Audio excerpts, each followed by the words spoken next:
संसार में कुछ छोटा नहीं होता ना। एक छोटी सी मत्स्य इतनी बड़ी नौका खेल सकती है। यदि पुरुष पुरुषार्थ करे तो उनका साथ देने के लिए भगवान को स्वयं आना पड़ता है। उचित कहा।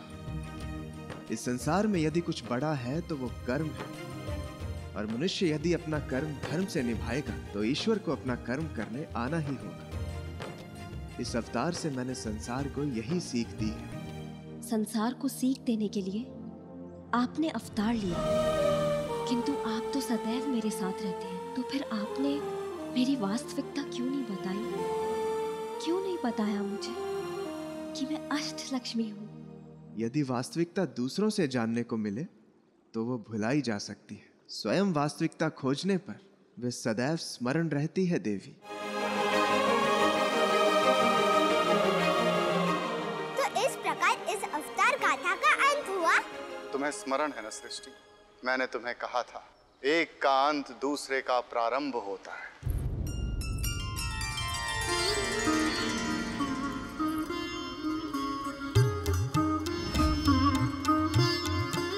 नारायण, आपके भक्तों का भेंट किया भोग आप तक पहुंच गया है, स्वीकार कीजिए।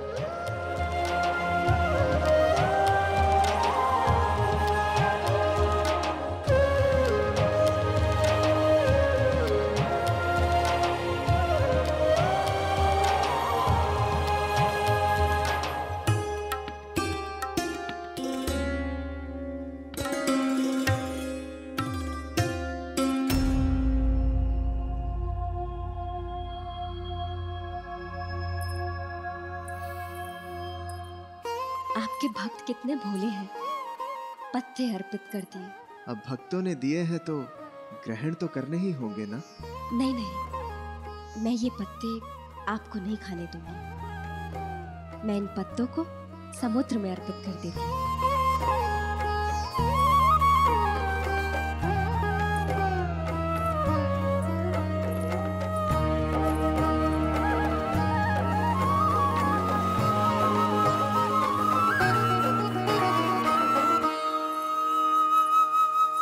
अब यदि भोग मेरे नाम का है तो मुझे ही उसे खाना होगा नारायणी, किसी और रूप में ही सही। जहां एक और प्रभु नारायण के मत्स्य रूप ने सृष्टि के सृजन की नींव रखी, वहीं दूसरी ओर नारायण के कूर्म अवतार में आकर सृष्टि के भार उठाने का समय निकट आ गया था।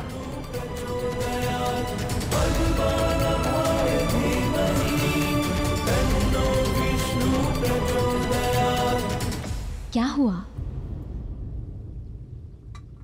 आप मुस्कुरा क्यों रहे हैं? इस महायात्रा के पश्चात थोड़ा थक गया और अगली यात्रा से पूर्व विश्राम करना चाहता हूं।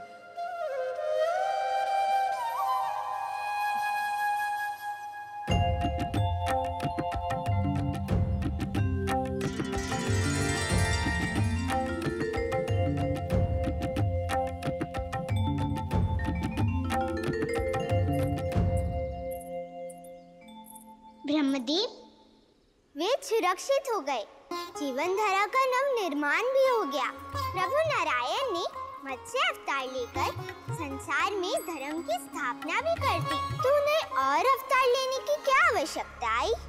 नारायण प्रत्येक अवतार में मनुष्य को सीख देते हैं। मत्स्य अवतार में नारायण ने मनु को आत्मविश्वास की सीख दी। यदि मनुष्य में आत्मविश्वास हो तो संसार को भी बचाया जा सकता है, परंतु यदि वही आत्मविश्वास अहंकार में बदल जाए तो संसार को डुबो भी सकता है।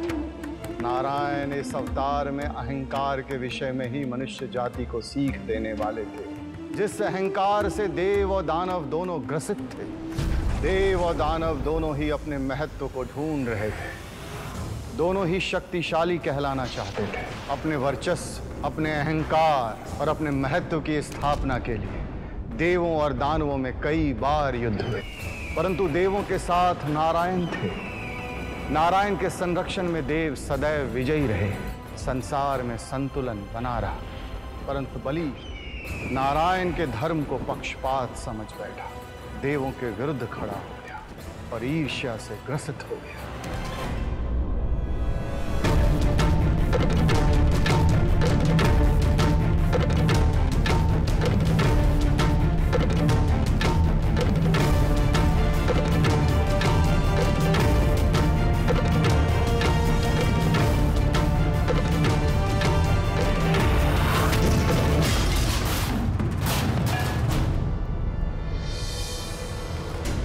क्यों क्रोध कर रहे हो?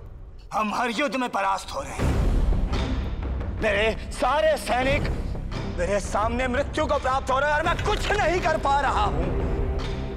कहां से वो शक्ति लाऊं जिससे मैं नारायण को परास्त कर सकूं? इस संसार की कोई शक्ति नारायण को परास्त नहीं कर सकती। तो क्या राजा बलि अपने दैत्यों का नाश मूक दर्शक बनकर देखता रहे? न सोचो न देखो, नारायण अकेला नहीं है, उसकी शक्ति लक्ष्मी है। नारायण यदि बाण है तो लक्ष्मी धनुष है।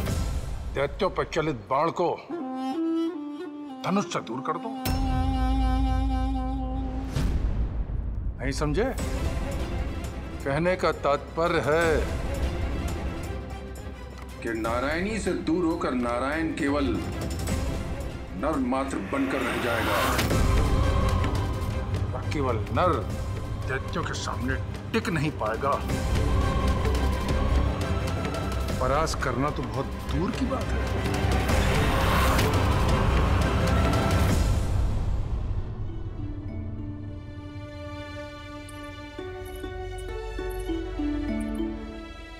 नन्हे कच्छप, तुम मेरा सारा परिश्रम व्यर्थ कर दोगे। तुम्हारा स्थान यहाँ नहीं है।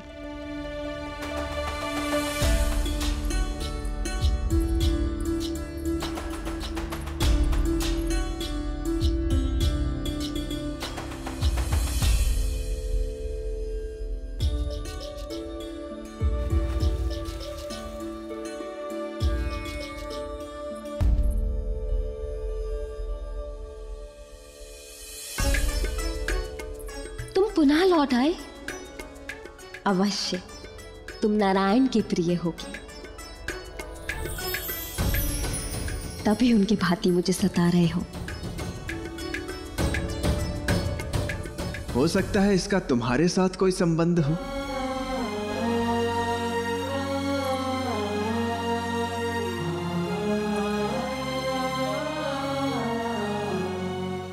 तभी तो ये बार बार तुम पर आकर्षित होकर तुम्हारे पास चला आ रहा है।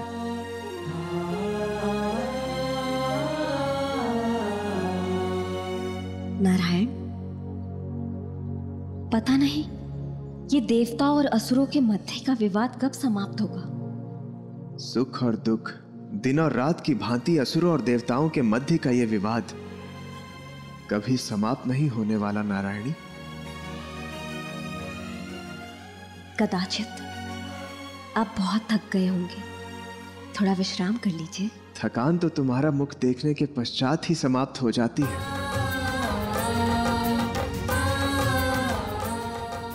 कभी कभी सोचता हूं, यदि तुम इस वैकुंठ में नहीं रही तो।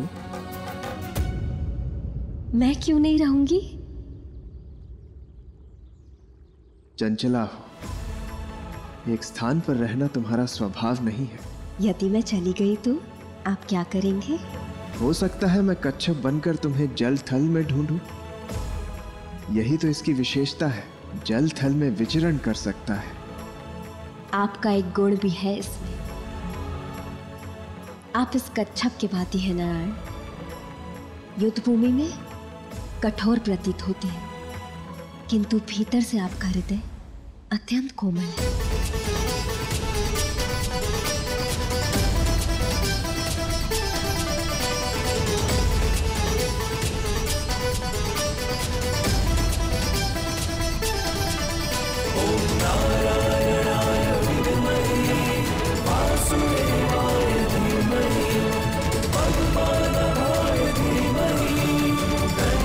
विष्णु प्रचोदयात्।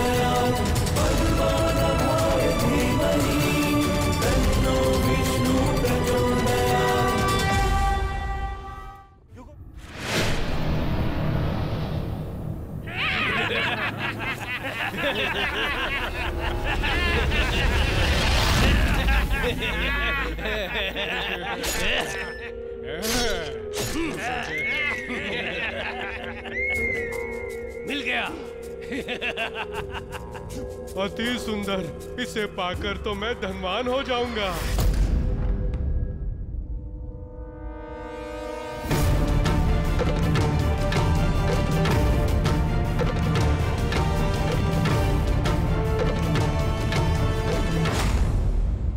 समुद्रपुत्र शंख के रहते हुए समुद्र की संपत्ति को लूटना चाहा तुमने? मैं तुम्हें मृत्यु दंड दूंगा, जिससे तुम्हारा अंत अन्य असुरों के लिए उदाहरण बने। क्या उदाहरण केवल असुरों के लिए है?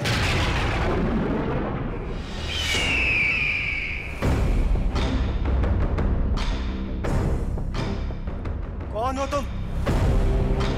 दैत्यराज बलि हूं मैं, समुद्रपुत्र शंख। आपका क्रोधित होना अनुचित नहीं। जिस प्रकार मैं अपनी प्रजा से प्रेम करता हूं, उसी प्रकार आप समुद्र से अपने असुरों की ओर से मैं सुनिश्चित करता हूं कि भविष्य में वो ऐसी भूल पुनः नहीं करेंगे। किंतु एक बात आपको समझनी होगी। मेरे असुर तो यहां भूल से आ गए,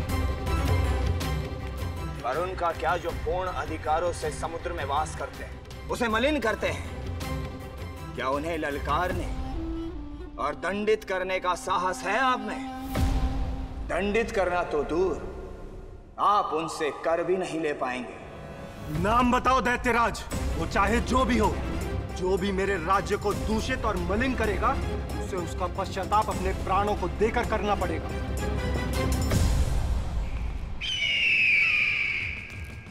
नारायण नारायण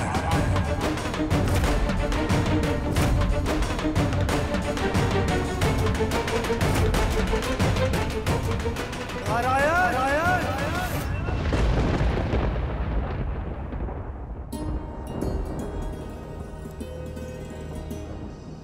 नारायण,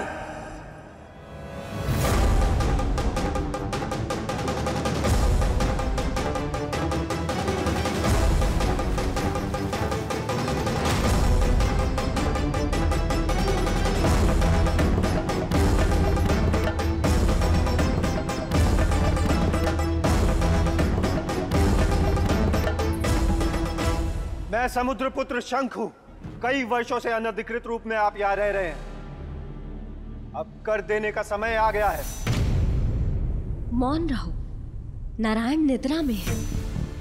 कैसा कर मांग रहे हो? युगों युगों से आप क्षीर सागर में रह रहे हैं, किंतु सागर को आपने कुछ नहीं दिया। अब मैं वो कर सूद सहित प्राप्त करने आया हूं। लोग अपने घर में नारायण के वास को शुभ संकेत मानते हैं, सेवा करते हैं, और तुम कर मांगने चले आए। मांगो, क्या कर चाहिए तुम्हें? साक्षात लक्ष्मी, जो समुद्र को रत्नाकार बना देगी और भी अधिक ऐश्वर्यशाली बना देगी।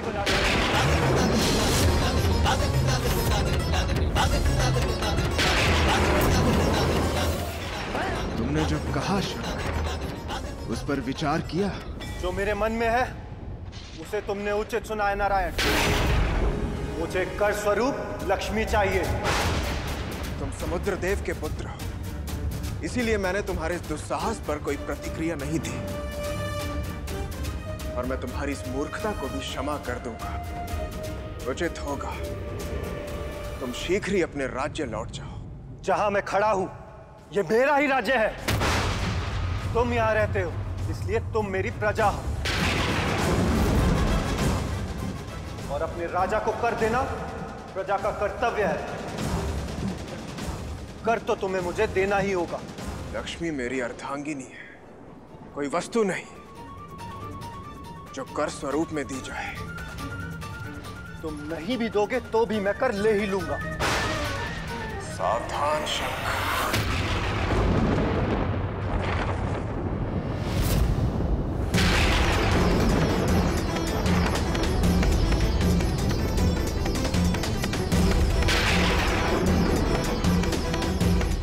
अपने शस्त्रों से मुझे भयभीत करने की चेष्टा न करें नारायण। मत भूलो कि तुम मेरे ही राज्य में निवास करते हो। मैं जब चाहूं क्षण भर में तुम्हें निराश्रय कर सकता हूं, परंतु उसके स्थान पर मैं लक्ष्मी को अपने आश्रय में लूंगा। शंख, तुम जानते हो शंख के भीतर का जीव अपनी ही खोल में दम घुटकर मर जाता है, और कारण ये है कि अपने शरीर का आकार इतना कठोर कर लेता है कि उसकी अंतरात्मा ही दब जाती है। तुम भी अपनी अंतर चेतना को श्वास लेने दो शंख, अन्यथा मुझे तुम्हारे बाहरी शरीर का नाश करना होगा।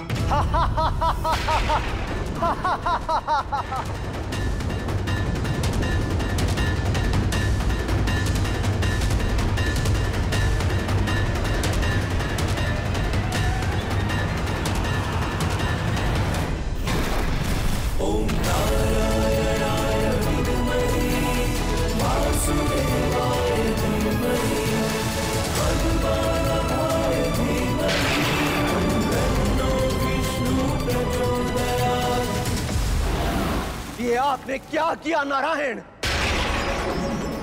मेरा पुत्र, मेरा सर्वप्रिय परिजन मुझसे छीन लिया। उसने दुस्साहस किया था समुद्रदेव। हर दुस्साहस का दंड मृत्यु नहीं होता। आप उसे समझा भी सकते थे। अब आपको आपके दुस्साहस का दंड मिलेगा। आपने मेरी प्रिय वस्तु, मेरी संतान मुझसे छीन ली। अब मैं आपको बताता हूं कि अपनी प्रिय वस्तु के छीन जाने की पीड़ा क्या होती है। मैं आपको श्राप देता हूं कि आपकी सबसे प्रिय वस्तु आपसे छीन जाएगी।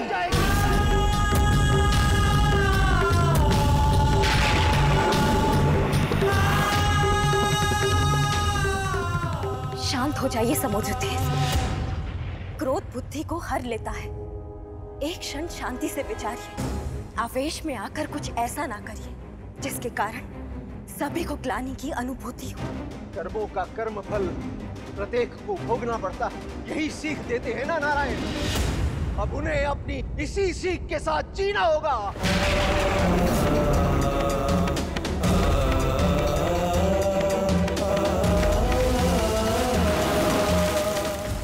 असंभव, मैं ऐसा कभी नहीं होने दूंगी।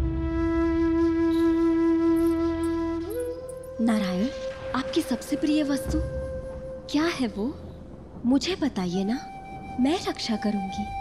लक्ष्मी के होते हुए नारायण की सबसे प्रिय वस्तु उनसे छीन ली जाए, ऐसा कभी संभव नहीं होगा। आप मुझे बताइए, क्या है सबसे प्रिय वस्तु? नारायण, कहीं वो सुदर्शन तो नहीं? लाइए, दीजिए मुझे। उससे भी अधिक प्रिय वस्तु कुछ और है नारायणी। उससे भी? तो अवश्य वो ये शेषनाग होंगे। किंतु नारायण, शेषनाग को छीनना तो दूर, उसकी ओर दृष्टि डालने का भी किसी में साहस नहीं है। नहीं, उससे भी अधिक प्रिय है। उससे भी अधिक प्रिय है? तो फिर वो नारायण, कहीं वो सृष्टि तो नहीं? किंतु नारायण, भला कोई सृष्टि को आपके संरक्षण से दूर कैसे ले जा सकता है? सृष्टि तो नहीं, पर सृष्टि का कारण है वो।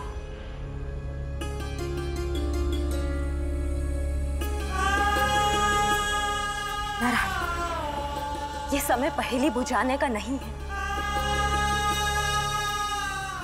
यह मुझे चिंता हो गई है कि उस श्राप का परिणाम क्या होने वाला है। और आप है कि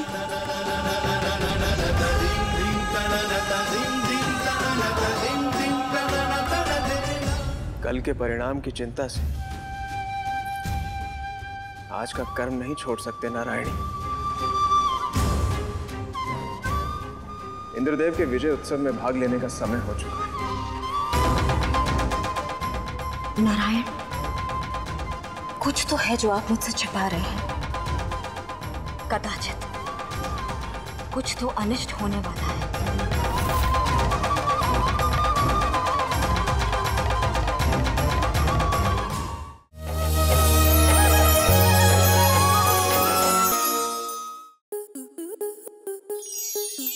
प्लस के ऐसे ही और बेहतरीन लम्हे देखने के लिए सब्सक्राइब करें हमारे YouTube चैनल को।